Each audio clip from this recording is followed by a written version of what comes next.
Здравствуйте! В государстве Алания 18 часов и в прямом эфире информационный выпуск сегодня. С вами Ирина Кусраева и вот главные темы дня. Парламент отклонил предложение об импичменте. Вопрос об отрешении президента вынесен необоснованно, сказал Алан Таттаев. Православные христиане отмечают Крещение Господне. Анатолий Бибилов поздравил народ Южной Осетии с праздником. Долгожданная премьера на сцене Госдрамтеатра. 20 и 21 января состоится показ спектакля «Последний свидетель», рассказывающий о геноциде осетинского народа 1920 года.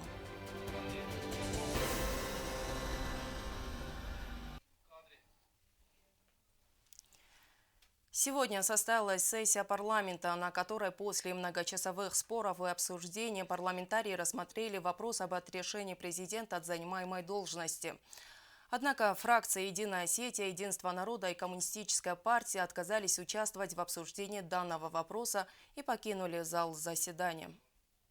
Первая сессия в новом 2022 году состоялась, но с большим опозданием. В течение нескольких часов парламентарии обсуждали вопрос о включении в повестку заседания предложения об отрешении от должности президента Южной Осетии Анатолия Бибилова. Представитель президента в парламенте Анна Кумаритова отметила, что та формулировка, которую анонсирует часть депутатов, требует заключения Верховного и Конституционного судов. Вопрос необходимо исключить из повестки дня, так как он не имеет под собой никакого основания, заявил спикер парламента Алан Таттаев. Он предложил депутатам проголосовать за проведение сессии без вопроса об импичменте. За это проголосовали 17 парламентариев. Для его принятия не хватило одного голоса. Далее фракция «Единая Осетия», депутаты от партии «Единство народа» и коммунисты покинули зал заседаний и не участвовали в обсуждении данного вопроса. Заседание провел вице-спикер Александр Клеев. После таких взаимных консультаций с фракцией «Единая Осетия» принято такое решение, предложено такое решение, что «Единая Осетия» не будет участвовать в данном периоде на сессии. Но это абсолютно законно, потому что уже сессия открыта. И на самом деле кворум присутствовал на сессии. Так что сессия правомочна продолжить свою работу. По поручению председателя парламента, да, и я хочу продолжить сессию. Хочу вынести на сессию первый вопрос о вопросе отрешения от должности президента Республики Южная Осетия Бибилова. В тайном голосовании участвовали 14 депутатов, 13 из которых поддержали выдвижение обвинения против президента. То есть предложение не получило поддержки большинства парламентариев. Зараса Кузаева, Регина Черткоева, Сармат Гузитаев. Информационный выпуск сегодня. Крещение Господне. Сегодня православные во всем мире отмечают один из главных христианских праздников. В храмах Южной Осетии уже в крещенский сочельник начались праздничные богослужения, которые продолжились сегодня утром. А после в реке Ляхва состоялось таинство крещения. Марьяна Чучева продолжит. После праздничного богослужения, которое прошло в храме Пресвятой Богородицы, собравшиеся направились в парк имени Валерия Хубулова, где ежегодно в реке Ляхва оборудуется купель. Вещается раба Божья Кира, во имя Отца, аминь, и Сына, аминь, и Духа Святого, аминь. Крещенские морозы не помешали тем, кто решил принять таинство крещения. Среди них взрослые и дети. Каждый день реально я ездил вот там на северный поселок, и каждое утро вот на велосипеде я туда еду, там окунаюсь, и потом... Вот вчера я тоже купался, у меня даже видеозаписи есть. То есть, когда мороз был вчера, в принципе, минус 9. Нормально.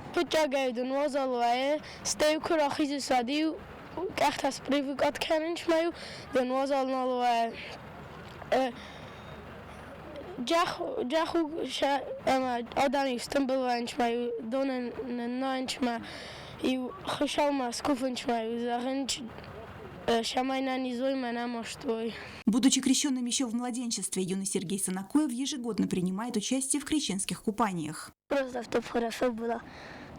Так, где крещенные тоже купаются. Настоятель храма Пресвятой Богородицы отец Яков поздравил всех православных жителей республики с Богоявлением и отметил, что в этом году зима холоднее, чем в последние годы, но тем не менее желающих окунуться в крещенскую воду собралось немало. Всегда бывает очень радостно желание людей сделать маленький подвиг. И особенность сегодняшнего крещения была в том, что из этих 16 человек где-то 10 были дети, и маленькие тоже в том числе. За общественным порядком и безопасностью людей следили сотрудники МЧС и правоохранительных органов. На месте дежурили и врачи скорой помощи. Марьяна Чочева, Рауль Кочев, Лали Кодоева. Информационный выпуск сегодня. Анатолий Бибилов поздравил народ Южной Осетии с праздником. Вместе с супругой и дочерью глава государства побывал на божественной литургии, которая прошла в храме Пресвятой Троицы в Цхинвале. Анатолий Бибилов пожелал всем крепкого здоровья, мира и взаимопонимания.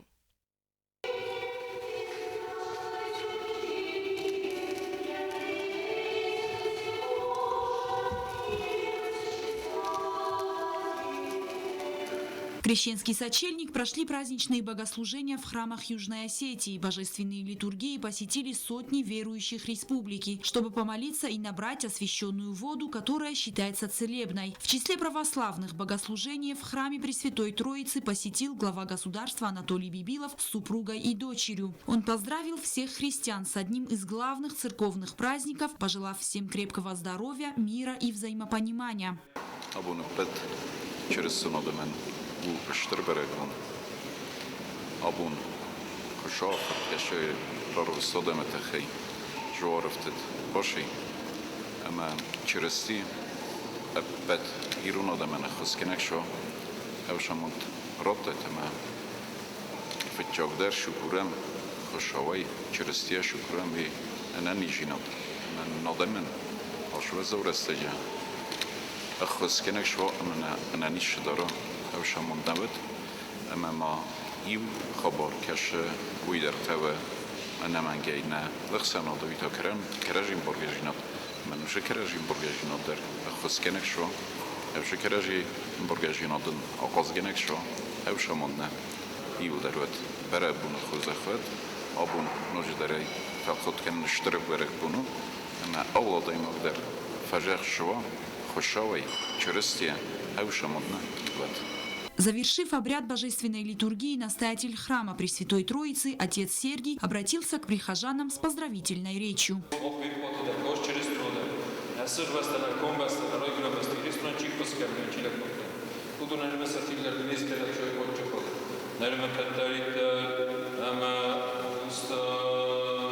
В храме присутствовали люди, которые совершили обряд причащения, а уже сегодня они совершили таинство крещения.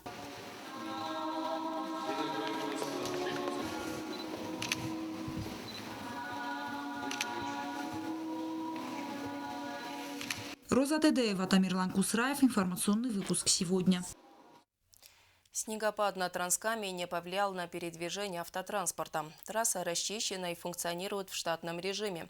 В предстоящие несколько дней в горах будет сохраняться хорошая погода. Угрозы схода лавин нет, сообщили в МЧС республики. Автомобили могут передвигаться свободно, затруднений не возникает. Единственное, конечно, есть участки, где есть гололед, и поэтому по-прежнему призываем водителей соблюдать осторожность. А что касается северо-осетинского участка дороги, то там снегопада не было, дорога очищена и все нормально. Хорошая новость для автовладельцев. В результате переговоров с российскими партнерами, в частности компанией «Роснефть», достигнута договоренность о снижении цены на бензин. Следовательно, на автозаправке ГУП «Югосетнефтепродукт» бензин 92-й марки со вчерашнего дня можно приобрести за 48 рублей за литр. Ранее соответствующее поручение было дано Анатолием Бибиловым. Со вчерашнего дня на автозаправке государственного унитарного предприятия «Югосетнефтепродукт» бензин 92-й марки снова отпускается по 48 рублей за литр. Снижение цен на топливо стало возможным по итогам переговоров Минэкономразвития с российскими коллегами, руководством поставщика горюче-смазочных материалов компании «Роснефть». Проработать вопрос снижения цены на бензин не менее чем на 2 рубля. Соответствующее поручение было дано президентом в преддверии Нового года. Чтобы исполнить поручение президента и вместе с этим, опираясь на платежеспособный спрос населения по снижению стоимости отпускной цены, было принято такое решение. Снижение произошло вчера, 18 января. С государственной автозаправки для населения отпускается бензин марки 92 за литр стоимость 48 рублей. Между Республикой Южная Осетия и Российской Федерацией подписано соглашение о режиме торговли товарами, в рамках которого для нашей республики необходимые горюче-смазочные материалы поставляются по квоте. То есть Южная Осетия не платит НДС, пошлины и акцизы. Однако в силу изменений на российском топливном рынке не удалось удержать цены на бензин. В очередной раз цена на ГСМ повысилась в конце прошлого года. На частных автозаправках топливо 92-й марки за литр составило 50-51 рубль. В последнее время у нас по этим нефтепродуктам стоимость была существенно ниже, чем в Российской Федерации. В 2021 году произошли изменения внутри по налогообложению Российской Федерации, и те нефтепродукты, которые отдаются на вывоз, то есть на экспорт, предприниматели начали по ним выплачивать демпферную плату, из-за которого практически у нас в Российской Федерации вот эти цены выровнялись. Но мы в этом направлении работаем, и благодаря вот этой работе сегодня у нас получилось снижение вот этой стоимости. По словам министра экономического развития, на 2022 год определены объемы квот по нефтепродуктам для Южной Осетии. На 92-й бензин у нас квота сохраняется в размере 8 тысяч тонн, на дизельное топливо 1100 тонн, на битум нефтяной 2700 и на газ 41,66 миллион кубических метров. Такой квотой пользуется не только государственная автозаправка. Данной квотой, она государственная, пользуются многие поставщики нефтепродуктов, которые торгуют в нашей республике, в том числе отпускают по рознице. Между тем, министр отметил и тот факт, что зачастую на государственной автозаправке «Югосетнефтепродукт» топливо отпускается только по талонам. Это вынужденная мера, отметил Замбулат Татаев. 2021 год, это практически второе полугодие, происходили существенные изменения в ценообразовании по отпускной цене. И исходя из этого, на некоторое время на государственной автозаправке приходилось замораживать отпуск нефтепродуктов для населения, для того, чтобы как-то удерживать ценообразование по республике. Эта мера, она не совсем, так скажем, лояльная по отношению к населению, но тем не менее такую меру приходилось применять для того, чтобы предприятие совсем не ушло в убытки, исходя из того, что бывали моменты, когда предприятие торговало по себестоимости и отпускало для населения для того, чтобы существенно не повышалась цена по таким нефтепродуктам. По словам министра экономического развития, ценообразование на ГСМ зависит от российского рынка нефтепродуктов. Роза Тедеева, Ринат Медоев, информационный выпуск сегодня. Хотите ли вы, чтобы Южная Осетия была независимым государством? Хотите ли вы, чтобы Южная Осетия была в составе России? 30 лет назад, 19 января, южные осетины сделали судьбоносный выбор. Народ Южной Осетии ответил на два главных вопроса, определивших его дальнейшую судьбу – независимость от соседнего государства и последующее вхождение в состав Российской Федерации.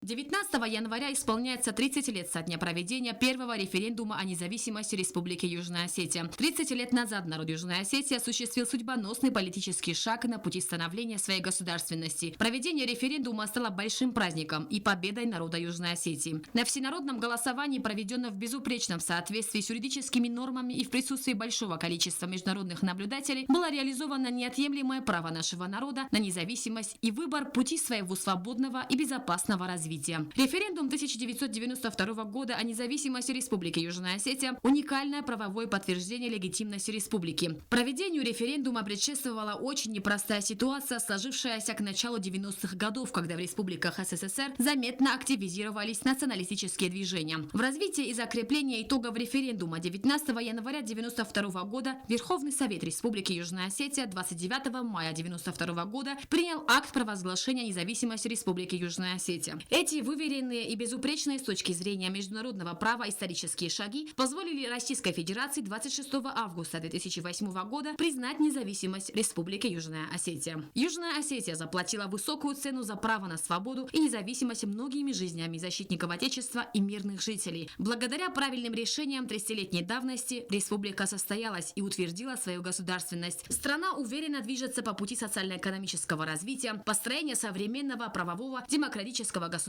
и дальнейшего укрепления союзничества и интеграции с Российской Федерацией. Зарина Кочева, Аида Кочева. Информационный выпуск сегодня. 20 и 21 января на сцене Гостинского госдрамтеатра состоятся премьерные показы спектакля «Последний свидетель», поставленный по пьесе Алана Устаева, в основу которой легли исторические события 1920 года. При написании произведения использовались архивные материалы, а также свидетельства очевидцев. В канун премьеры в Госкомитете информации и печати прошел брифинг с участием режиссера спектакля Тамерлана Дзуцева, автора пьесы Алана Устаева, а также композитора Мурата Плиева. Участниками брифинга было отмечено, что в этой постановке отражены боль, страдания и, конечно же, мужество остинского народа. Тему продолжит Стелла Бязрова. Уже завтра на сцене Государственного драматического театра спектакль «Последний свидетель». События столетней давности, когда остинский народ переживал нашествие грузин, уничтожение и истребление, геноцид. Пьеса Алана Устаева. Он не один год собирал материал, исторические документы, связанные с теми трагическими событиями.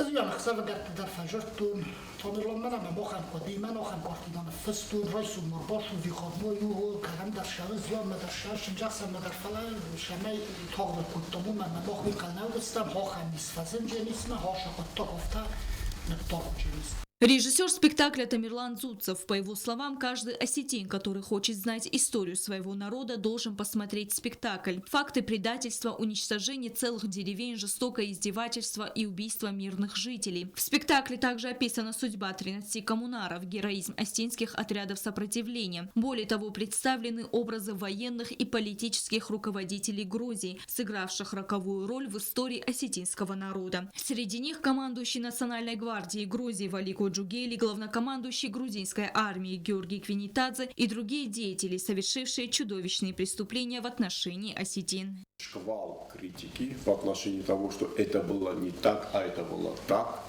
И этот герой не показан, а этот герой был лучший герой, чем он был показан.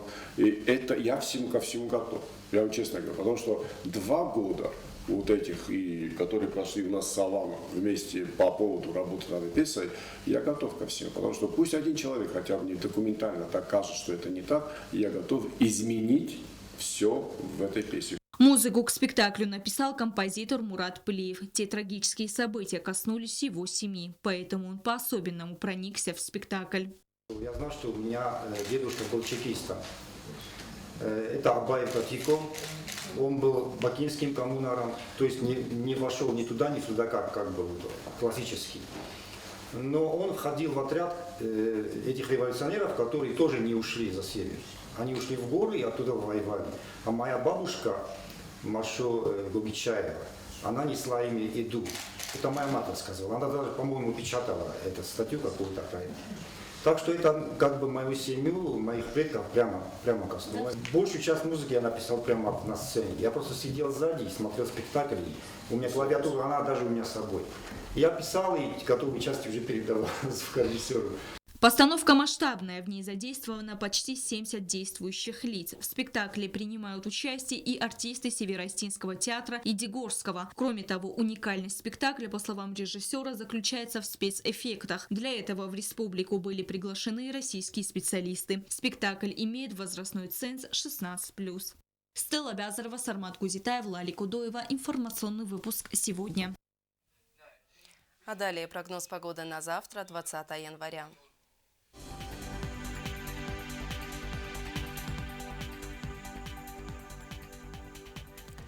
По всей республике облачно с прояснениями, небольшой снег. В Знаурском районе днем -3, ночью -5.